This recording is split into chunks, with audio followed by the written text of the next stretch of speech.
The film begins with a call girl named Anora. We learn that Anora is 23 years old and works in a nightclub. We see Anora going around to the customers in the nightclub, trying to get money from them in exchange for offering them whatever they ask of her. After work, Anora sits with her co-worker and tells her about the strange customer she met that day. Her friend also starts telling her about the weird things she encountered at work, and the two of them laugh together. The next day at work, Anora's manager, whose name is Jimmy, comes to her and tells her that there's a young Russian man at the nightclub and he wants her to stay with him all night because he's the son of the richest businessman in Russia. And of course, they expect to make a lot of money from him, so Anora goes out to sit with the young man and she finds out his name is Vanya. Vanya is impressed that she can speak Russian and he asks her where she learned it. Anora tells him that her grandmother was the one who taught her to speak Russian. After that, Anora takes him to a private room and they spend a romantic night together. After that night, Vanya starts to develop feelings for Anora. He tells her that he wants her to come to his house and that he'll give her the amount of money she wants, so Anora agrees, and the next day she arrives at Vanya's mansion. She's very impressed by how massive the mansion is, and Vanya is very happy that she came. They spend a pleasant time together, and then Anora asks him about his age, and he tells her that he's 21 years old. So Anora says that this is the first time she's dealt with a client younger than her since she's 23.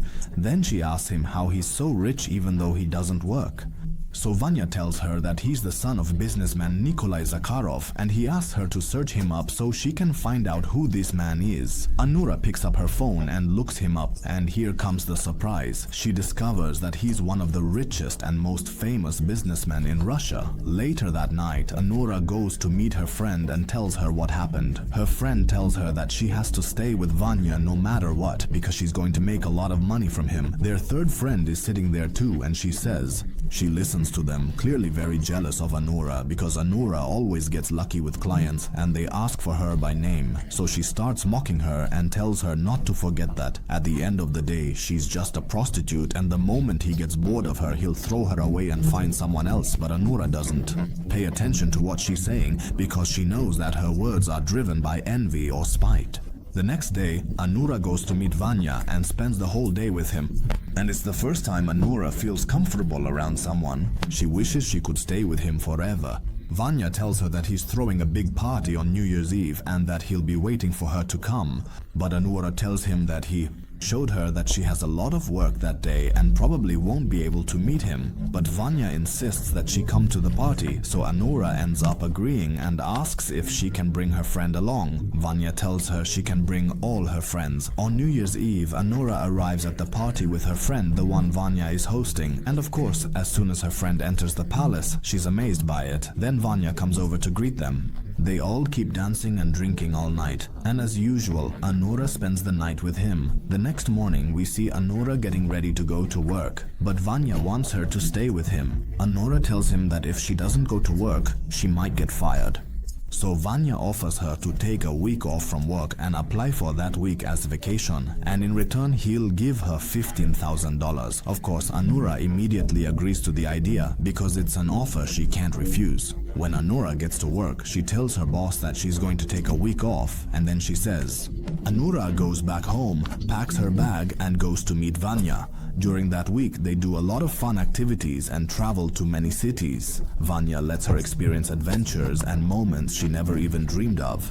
Naturally, Anora is extremely happy and wishes the week would never end.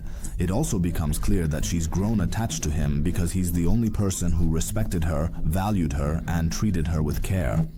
He never treated her like a prostitute the way other clients do. After the weekends, Anora tells Vanya that she really enjoyed her time with him and wishes they could repeat the adventure again. Vanya tells her that he has to go back to Russia to take over his father's job, although he actually doesn't want to go back at all, but he has no choice. Anora tells him that she's going to miss him a lot and that there must be a way for him not to leave.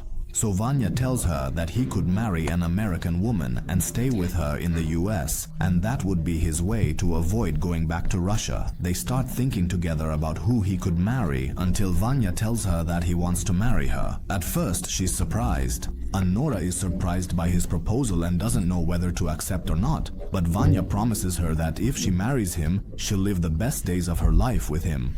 So Anora tells him she agrees, and then the two of them go to the church and get officially married. They run together through the streets like crazy people, telling everyone they meet that they just got married 5 minutes ago. And the joy is overwhelming for both of them, and they keep celebrating together all night long. The next day, Anora goes to submit her resignation and tells her manager and colleague that she got married and that her husband doesn't agree with her continuing in this job. They all say goodbye to her emotionally. Days pass, and we see that Anora and Vanya's relationship is going well. And it's clear that they're happy together, until one day news reaches Vanya's father's personal assistant, whose name is Karen, and he finds out that Vanya married a call girl. Of course, this news comes as a shock to him, so he informs Vanya's family about it.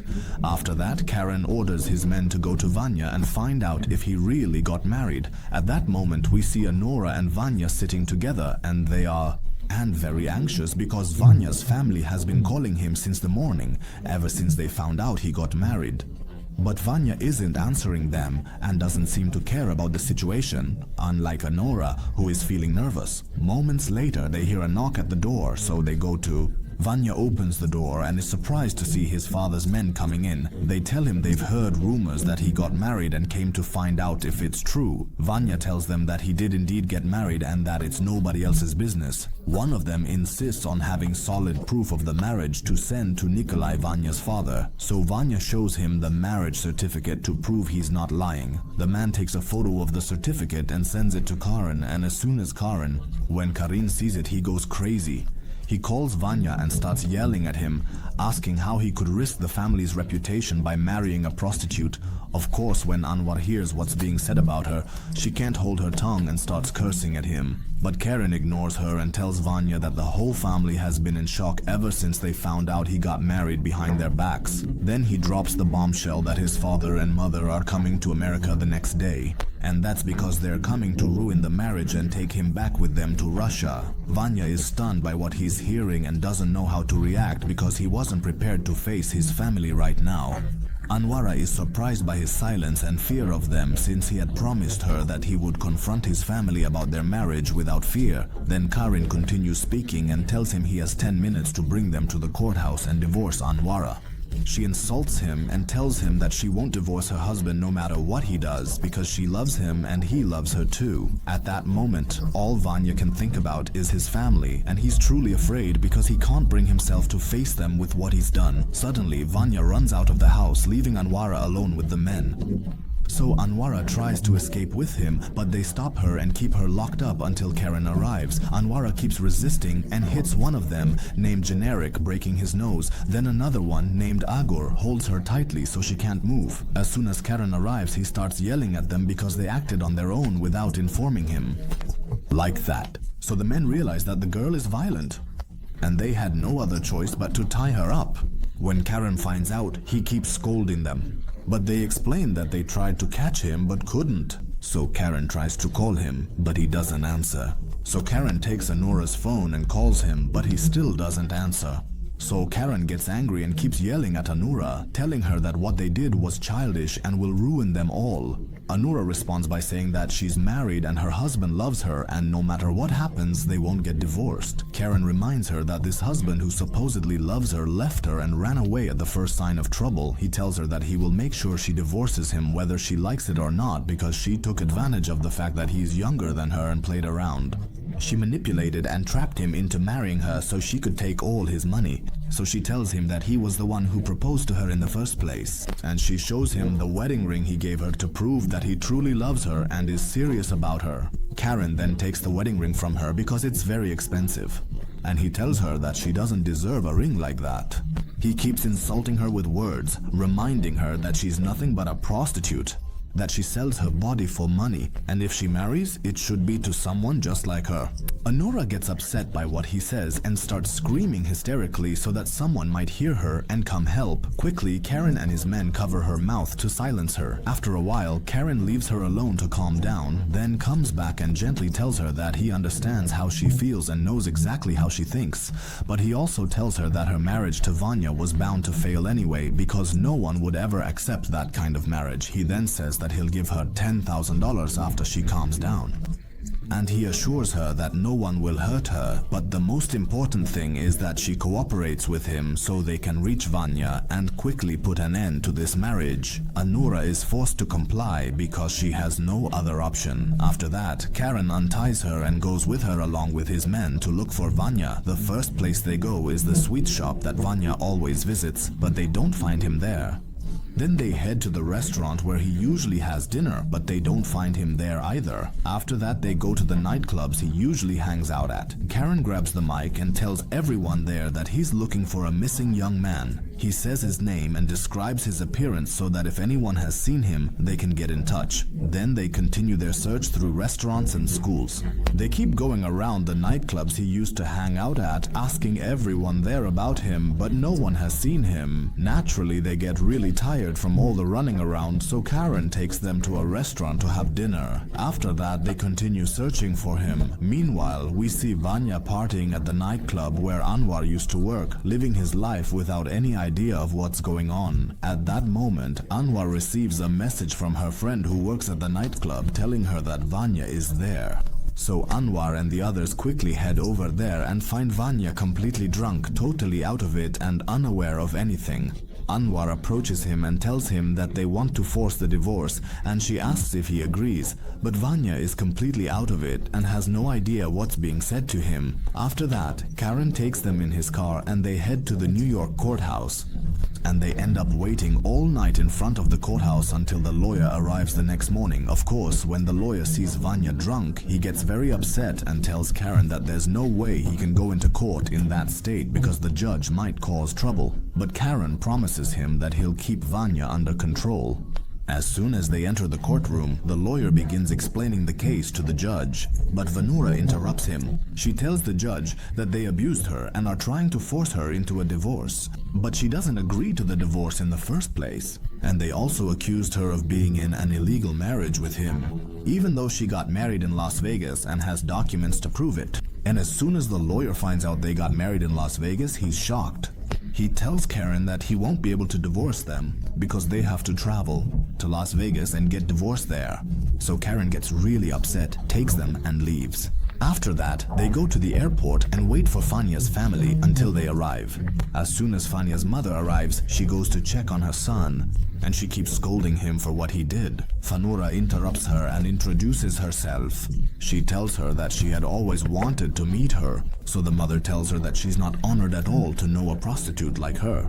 And she makes it clear to her that she's going to pay for everything she did to her son. After that, Fanya's family decides to take them on their private jet to Las Vegas to finalize the divorce procedures there. But before Nora boards the plane, she goes to talk to Fanya and asks him to take a stand and stop the divorce. However, Fanya shocks her with his words and tells her that he can't go against his family's decision. He tells her that he really enjoyed the 2 weeks he spent with her, but she shouldn't expect anything more than that. Naturally, this shocks Anwar deeply because she had fallen in love with him and grown attached, but he turned out to be heartless with her. Anwar stands in front of the plane, won't board. Igor is upset for her and wishes he could help. Then the mother sees Anwar still hasn't gotten on the plane, so she checks on her. She finds Anwar upset and Anwar tells her that she's going to sue them for her rights. The mother tells her that if she sues, she'll lose everything, both now and future. She reminds her who her husband is and what he's capable of doing to her. At that point, Anwar feels helpless and is forced to board the plane with them. They head to Las Vegas, and after a few hours they arrive at the courthouse and complete the divorce proceedings. Before Anwar leaves, she goes to Stefania and tells him that he is the most despicable person she has ever known in her life. After that, Karen goes to Anwar and tells her that he will allow her to stay at the palace tonight. This is just until she gathers her things and returns to her home, and that he will send Igor with her since the palace will be empty. At night, Anwar arrives at the palace with Igor. They end up staying up together all night. It's clear from Igor's looks and the way he talks that he's attracted to her. The next morning, Igor drives Anwar to her house in his car, and before she gets out of the car, Igor gives her the wedding ring that he had taken from Karen and tells her that she deserves this ring. Anwar is deeply moved by what he did, so she hugs him tightly and breaks down crying. Igor keeps holding her until she calms down, and that's the end of the movie.